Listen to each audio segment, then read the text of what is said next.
Bonjour. La France est en état de guerre. Oui, le président de la France, Emmanuel Macron, vient de déclarer l'état de guerre contre le coronavirus. Le coronavirus est devenu une pandémie dans le monde entier, comme vous le savez, et doit être pris au sérieux partout dans le monde entier.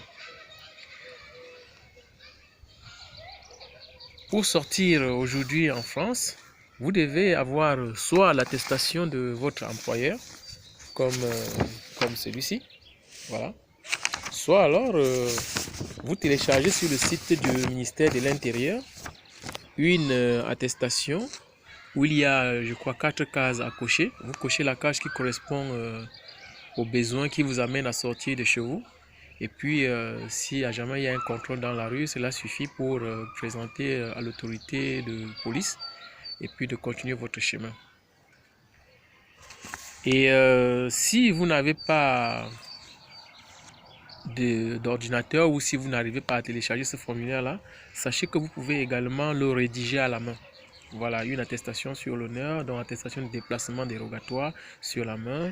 Vous écrivez j'ai sous-signé, voilà, né le, demeurant à, voilà, certifié sur l'honneur. Le motif de ma sortie, c'est par exemple d'aller effectuer des courses pour voilà, les enfants de première nécessité et vous n'aurez aucun problème. Voilà mon attestation, voilà, que j'ai écrit moi-même à la main, donc et ça suffit pour passer devant l'autorité de police. Bon, le coronavirus est vraiment un cas de santé publique très grave à prendre au sérieux. Vous voyez même que les consignes actuellement viennent de l'OMS, c'est-à-dire ce n'est pas que de la France ou d'autres pays comme l'Italie, la Chine dont ça a touché. Donc l'OMS donne des consignes actuellement pour tout le monde entier. Donc cela doit être pris au sérieux un peu partout. Et la première des consignes, c'est comme ce qu'on est en train de faire actuellement en France, confiner chez soi, éviter les contacts au maximum et puis surtout se laver les mains. Bon, pour les autres détails, je pense que vous en avez suffisamment vu pour que chacun puisse informer un peu de tout ce qu'il en est par rapport à ce virus qui est devenu vraiment une pandémie. Mais je voudrais attirer votre attention sur un deuxième point qui est faites attention aux fausses informations. Donc sur les réseaux sociaux actuellement, les gens en profitent pour dire du n'importe quoi. Et je pense que ça devient même très polluant pour le citoyen lambda, quoi. Voilà, vous écoutez des informations à tort et à travers. Et puis, voilà, certains en profitent même pour, je ne sais pas moi, faire des blagues, alors qu'on est en train de parler de quelque chose de très sérieux. Il y a par exemple une vidéo qui a dit que voilà, au fait, le coronavirus, c'est quelque chose qui a été créé, il y a des inventeurs, il y a ceci ou cela, il y a un brevet qui existe sur cela. Je dis faites attention à ce genre d'informations parce que ça risque de vous faire croire que voilà, le coronavirus c'est quelque chose qui est là intentionnellement pour vous faire du mal, alors que actuellement les États, surtout les États responsables, qui ont dans leur devoir régalien la sûreté de leur population et bien sûr leur sécurité, sont en train de tout faire pour pouvoir limiter les effets de ce virus. Donc faites attention, même si dans ces informations, il peut y avoir parfois quelques petites lueurs de vérité, méfiez-vous que le reste ne soit pas des consignes de manipulation qui au final vous fragilisent plus que ne vous renforcent. Donc faites attention vraiment aux fausses informations. J'en ai aussi vu qui proposent beaucoup de potions pour pouvoir traiter le coronavirus. Il y en a qui ont trouvé des antidotes, il y en a ceci. Faites aussi attention. Mais par contre, quand quelqu'un me dit, voilà, il faut 4 citrons avec une cuillerée de miel, une cuillerée à soupe de miel, une cuillerée à soupe de gingembre, une demi-cuillerée de sel gemme, de tout mélanger et puis le coronavirus est traité. Un autre qui vous dit non, si vous prenez de l'aloe vera, vous découpez, vous mettez dans 3 litres d'eau et vous attendez 24 heures, vous le buvez, vous n'aurez plus de coronavirus? Moi, ma réponse est simple. L'aloe vera et tous les produits que j'ai cités tout à l'heure, le citron et tout, je les connais. Je les consomme naturellement et le plus souvent. Donc, si je dois les consommer, pourquoi pas? Et si, au passage, disons que ça m'inhibe par rapport au coronavirus, tant mieux. Mais faites attention aussi à certains mélanges parce que bon, quand il y a des produits comme le citron, le sel gemme, bon, parfois le mélange avec d'autres produits peut être un peu dangereux, c'est tout. Et puis aussi, il y a une question de dose. Bon, même si la dose n'est pas très importante, essayez au moins de prendre, que ce soit l'aloe vera et tout, dans des doses proportionnelles que vous avez souvent l'habitude de prendre et qui ne vous fait aucun tort. Mais ceci dit, écoutez les conseils de l'OMS, écoutez les conseils de l'État qui vous donnent des conseils par rapport à des scientifiques qui ont fait des études et qui savent de quoi ils parlent. Donc, avec toutes les informations, il faut savoir faire le discernement, il faut savoir les trier. Donc, attention aux récupérations politiques. Mon pays d'origine, le Cameroun, est actuellement en guerre. C'est un pays où il est en train de se passer un génocide. Et la façon dont je vois le gouvernement camerounais, comment ils sont en train de gérer le cas du coronavirus, me fait seulement penser qu'il y a beaucoup de récupération politique là-dedans. Il y a un avion, par exemple, qui a atterri à Douala il y a quelques jours et on nous a annoncé qu'il y avait dans ce vol à peu près 241 passagers et que 144 étaient atteints de coronavirus. C'est tout simplement impossible de pouvoir donner un tel diagnostic parce que le Cameroun n'a pas déjà des hôpitaux, le Cameroun n'a rien du tout, le Cameroun n'a même pas de laboratoire et c'est tout simplement impossible qu'en moins de 24 heures, le Cameroun puisse nous sortir un résultat comme celui-là, 144 personnes sont atteintes de coronavirus. Parce que moi-même qui vous parle, je n'ai pas été testé de coronavirus. Je suis en France. On est tous confinés là. Vous voyez, les voitures passent très rarement là dans la rue. Aucun de mes enfants, je connais personne autour de moi qui a été testé du coronavirus. Donc ce n'est que quand ça se passe un peu mal, vous allez dans les hôpitaux ou à l'urgence et tout, qu'on essaye de voir ce qui vous arrive et c'est à ce moment-là qu'on peut vous tester pour voir si vous en avez ou pas. Et même quand on vous teste, il faut attendre un certain temps pour avoir des résultats. Et le certain temps, ça peut être 2, 3, 4 jours parce qu'il faut qu'on prenne d'abord des examens, on envoie dans les laboratoires qui analysent. On ne décrète pas comme ça au hasard que quelqu'un a le coronavirus. Parce qu'on peut bien avoir la toux, on peut bien avoir la fièvre, on peut bien avoir des maux de tête et ça peut être une simple fièvre ou autre chose qui n'a rien à voir avec le coronavirus. Donc, vous voyez bien là, aujourd'hui il fait très beau, il a fait très très beau ici en France aujourd'hui. Et puis, ben voilà, on a appris aussi que quand il fait un peu plus chaud, le coronavirus ne résiste pas beaucoup. Bon, en tout cas, je n'ai pas envie d'entrer dans ce débat-là pour pouvoir peut-être vous dissuader sur la dangerosité de ce virus. Donc, je voulais tout simplement vous faire comprendre qu'ailleurs, les gens sont en train d'utiliser le coronavirus pour faire de la récupération politique. Parce que dans le cas du Cameroun, les 144 personnes qui ont été indexées d'avoir le coronavirus, ce sont en majorité des Camerounais qui reviennent de France et certains Camerounais qui sont très remontés contre les Camerounais de la diaspora qui veulent que le président Paul Biya quitte le pouvoir puisqu'il est là depuis plus de 40 ans et qu'il est en train de faire un génocide dans le nord-ouest. Ils disent, mais voilà, maintenant c'est vous qui nous apportez le coronavirus ici, restez là-bas en France. Alors que ceux qui sont justement en train de combattre Paul Biya, pour la plupart, sont interdits de séjour au Cameroun. C'est un peu contradictoire. Donc ceux qui viennent au Cameroun, ce sont ceux qui sont soit un peu inconscients, soit qui essayent de faire fi de ce qui se passe au Cameroun pour continuer à aider leur famille et rester là-bas. Voilà. Donc ne confondez pas les choses. Et puis bon, on ne peut pas fuir le coronavirus en France pour venir au Cameroun. C'est le monde à l'envers. Parce qu'ici, on a des hôpitaux, on a des laboratoires, on a tout.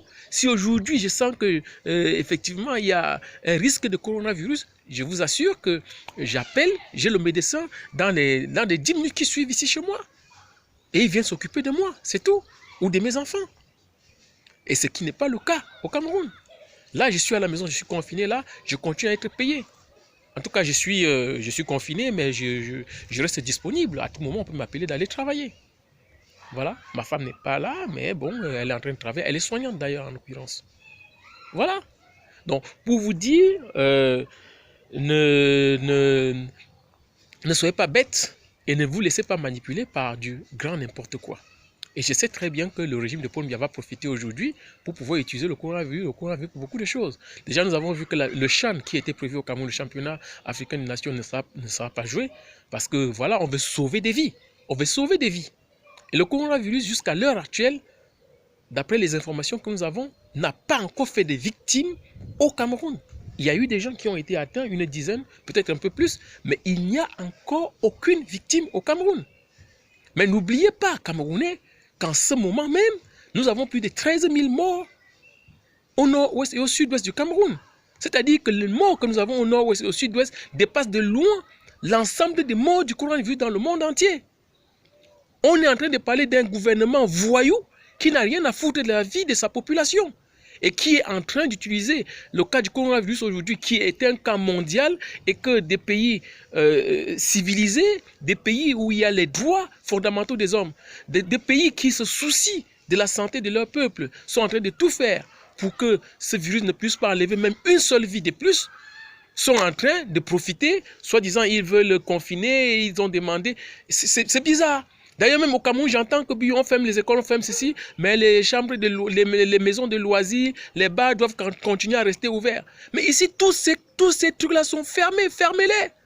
Fermez tous les endroits où les gens peuvent se confiner à plus de 5-10 personnes en même temps, où ils peuvent être à moins de 1 mètre, quelqu'un à côté de l'autre. C'est interdit ici en ce moment, pour éviter la propagation du virus. Au Cameroun, les gens s'amusent là. Les gens s'amusent avec la santé des gens. Je comprends. La mort des Camerounais ne veut absolument rien dire au gouvernement camerounais. Et c'est pour cela que, même s'ils parlent du coronavirus, ils en parlent parce que tout le monde en parle. Ils ne parlent pas parce que vraiment la vie des Camerounais les importe un peu. Non, pas du tout. On a même parlé du président de l'Assemblée nationale qui est revenu de la France alors qu'il était malade. Il était supposé rester dans son lit d'hôpital, qui a pris une décision du médecin pratiquement de force. On lui a donné parce que c'est une autorité. Il prend, au lieu de rentrer chez lui, quelque part en France où il habite et rester, il est monté dans l'avion pour rentrer au Cameroun. Et dans l'avion où ce monsieur Kavaye Djibril, je ne sais pas, était, ce vieillard de 80 ans, il y avait 2 cas avérés de coronavirus. Ça veut dire que lui, là, actuellement, il est potentiellement porteur de ce virus. Et ça veut dire que il est parti à l'Assemblée nationale faire des bisous à ses collègues. Ses collègues sont aujourd'hui des porteurs potentiels de ce coronavirus-là. Voilà. Qu'eux, ils puissent se mettre en quarantaine. Et je comprends, de toute façon, le coronavirus, moi, je ne veux pas souhaiter la mort à qui que ce soit. Le coronavirus, on le sait très bien, attaque et surtout tue ceux qui ont déjà une santé un peu plus fragile, c'est-à-dire des personnes un peu plus âgées. Même si actuellement, on sait aussi que même les jeunes personnes peuvent aussi le contracter et même en mourir. Donc je ne suis pas en train de minimiser le coronavirus, mais j'ai dit, n'en profitons pas pour faire une récupération politique. Et surtout pas dans un pays où la vie, la dignité des gens ne vaut plus rien du tout et où le gouvernement tue les Camerounais pratiquement volontairement tous les jours. Ne soyez donc pas dupes. Voilà. Ne soyez pas distraits par rapport au combat des Camerounais qui est en train de se passer actuellement. Parce que j'ai vu des combattants. J'ai même vu un que je respectais beaucoup. Et je vais le nommer aujourd'hui. Il s'appelle Patrick Ngana. Oui, Patrick Ngana, j'ai vu votre dernière sortie, où vous étiez en train de féliciter certaines personnes au Cameroun qui ont bien réagi par rapport au coronavirus. Et en même temps, dans cette même sortie, vous avez cité le professeur Maurice Kamto. J'aime bien la critique. Mais vous ne pouvez pas vous permettre en ce moment critique, où le Cameroun a enfin envie de récupérer sa souveraineté, de récupérer sa dignité, dans un combat dur, dans un combat difficile, dans un combat où il y a plus de 13 000 morts au jour d'aujourd'hui au Nozo, dans un combat où vous-même, vous avez été un grand combattant. J'étais très heureux de savoir que vous êtes parti chercher très loin le cas du génocide au Rwanda. Vous nous avez parlé de l'effet miroir. J'étais presque omnibulé à vous écouter faire des sorties, donner des explications par rapport à ce mal dont souffre le Cameroun. Le régime de Paul Biya est toujours là. Ils ne sont pas partis. Et c'est justement en ce moment que vous dites, ah oui, c'est très bien, telle personne du gouvernement, il a encore bien fait. Non, non, non, chers combattants. Ne mélangeons pas tout. Ne mélangeons pas tout. Je comprends que ce gouvernement peut faire la meilleure des réactions par rapport au coronavirus. Et qu'on peut les féliciter de l'avoir fait.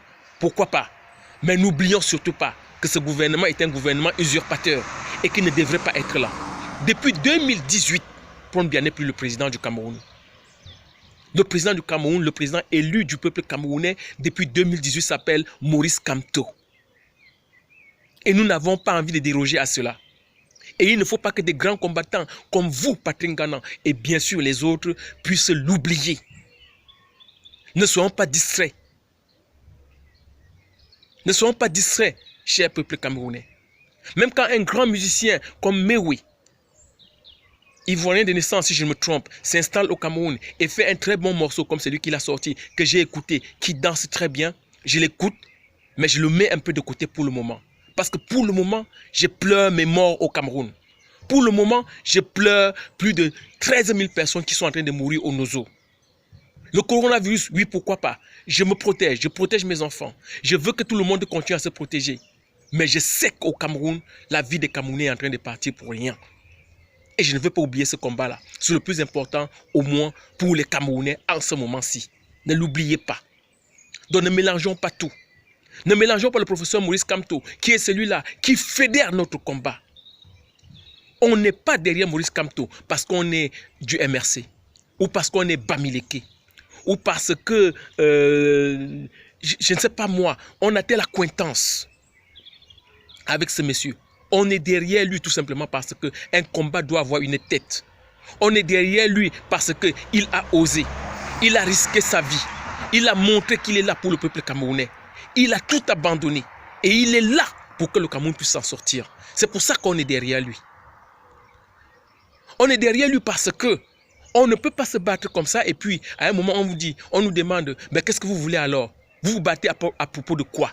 On se bat non seulement parce qu'il est justement celui qui fédère notre combat, c'est parce qu'il a déjà porté très loin son combat au niveau politique. En allant aux élections, que nous-mêmes n'étions pas d'accord au départ, mais qui a quand même gagné et a surtout eu l'audace de revendiquer cette victoire-là. Parce que nous sommes des Camerounais. Nous savons qu'en d'autres temps, John Fundi l'avait gagné aussi, mais il n'a pas revendiqué sa victoire. Que pouvions-nous faire? Rien. Mais Kamto a dit, je revendique ma victoire. Et c'est pour ça qu'on est derrière lui. Et c'est pour ça qu'on fait tout ce qu'on est en train de faire pour qu'il puisse récupérer cette victoire-là. Parce que cette victoire-là récupérée, sera la victoire du peuple camerounais, même pour ceux qui n'ont pas voté pour Kamto. Sachez-le, c'est pour ça que nous sommes là, en train de nous battre. On se bat pour que le Cameroun devienne souverain. Pour qu'à partir de ce moment-là, si Kamto ne nous gère pas bien, qu'on puisse lui dire que Kamto, maintenant, tu dois dégager. On se bat pour qu'il y ait une vraie réforme de la constitution du Cameroun. Qu'aucun candidat ne puisse faire plus de 2 mandats. Que la République fédérale du Cameroun soit créée et d'autres choses encore. Que les Camerounais soient souverains, que les Camerounais soient dignes, que les Camerounais soient respectés comme des vrais êtres humains. Alors, pendant ce moment où on est en train de parler de coronavirus, que les gens ne se distraient pas et profitent de cette occasion pour pouvoir comparer Maurice Kamto à d'autres. Non, je ne suis pas en train de tomber dans le piège où Paul Biya et pense qu'il est le bon Dieu. Non, je suis en train de dire tout simplement que le combat que nous avons mené est un combat dur. Et croyez-moi, tous les combattants que vous voyez là dehors, ce n'est pas facile. Ils s'en sortent difficilement. J'ai déjà fait un post ici où j'ai dit, il y en a même qui ont perdu leur mariage. Il y a des femmes qui ont perdu leur mari, des maris qui ont perdu leur femme, beaucoup qui ont perdu leur boulot, d'autres qui sont devenus plus pauvres qu'ils ne l'étaient avant. Parce qu'ils se donnent à 100% pour ce combat. Ils le font pour le peuple. Vraiment pour le peuple. Mais ceci dit, je reconnais que nous sommes tous des humains. Et c'est par rapport à cela que je vais encore m'excuser auprès de vous, Patrick Ngana, si je vous ai blessé. Parce que vous êtes, n'oubliez pas, un grand de ce combat que je respecte et que je respecterai toujours. Donc même si je vous cite, c'est pour effectivement dire aux autres que on peut se permettre de citer même un grand comme vous quand ça ne va pas. Donc c'est aussi de la critique. C'est peut-être de la critique dans la critique parce que vous avez critiqué et je ne sais pas pour quelle raison. Je me souviens qu'à un moment, quand vous étiez en train de mener votre combat, vous avez dit vous-même, je suis Kamto. Vous ne pouvez pas bafouer Kamto alors que Kamto n'est pas encore arrivé à le je suis Kamto dont vous étiez en train de proclamer hier. Et ce n'est pas Kamto pour être juste président de la République. C'est Kamto pour que notre combat arrive à son but. Il faut rester focus. Il faut savoir ce que l'on veut dans la vie et aller jusqu'au bout de cette chose-là. Donc, chers Camerounais, pas de diversion. Je ne finirai pas ce poste sans pouvoir dire merci à tous les combattants. Merci pour ceux-là qui sont toujours sur le terrain en train de se battre. Calibri Calibro, Martin Tadjo, Oumniobe, fils du planteur, tous les Amazones, Eliane Kolo, tous ces gens-là, sans oublier, bien sûr, le caporal Grillé, sans oublier Patrick Nouma, sans oublier J. Remingono. Tous ces gens-là qui se battent tous les jours pour que le Cameroun s'en sorte, on les voit. On les voit. On n'aura peut-être rien à vous donner, mais on sera au moins fiers que dans notre pays, on a des dignes fils, on a des dignes filles de notre République. Je pourrais encore dire beaucoup, mais ça ne changera rien à la réalité. Il y en a qui se battent et qui ne parlent même pas, qui se battent dans le silence. Mais sortez, parlez et surtout, préservez-vous par rapport au coronavirus. Mais n'oubliez pas que notre combat n'est pas encore arrivé. Paul Biya doit quitter pour que le Cameroun puisse enfin exister. Et surtout, Paul Biya n'est plus la solution. Après 40 ans, il ne peut plus rien apporter au Cameroun. Nous savons même que peut-être même qu'il a déjà perdu beaucoup de ses moyens, même de ses facultés intellectuelles. Mais ce n'est pas de ça qu'il est question. Pour le moment, il est toujours là. Et restons focus. Restons focus. Patrick Ganan, si tu as été blessé, je pense que tu étais un grand professeur et tu sauras comment me comprendre. Je vous remercie.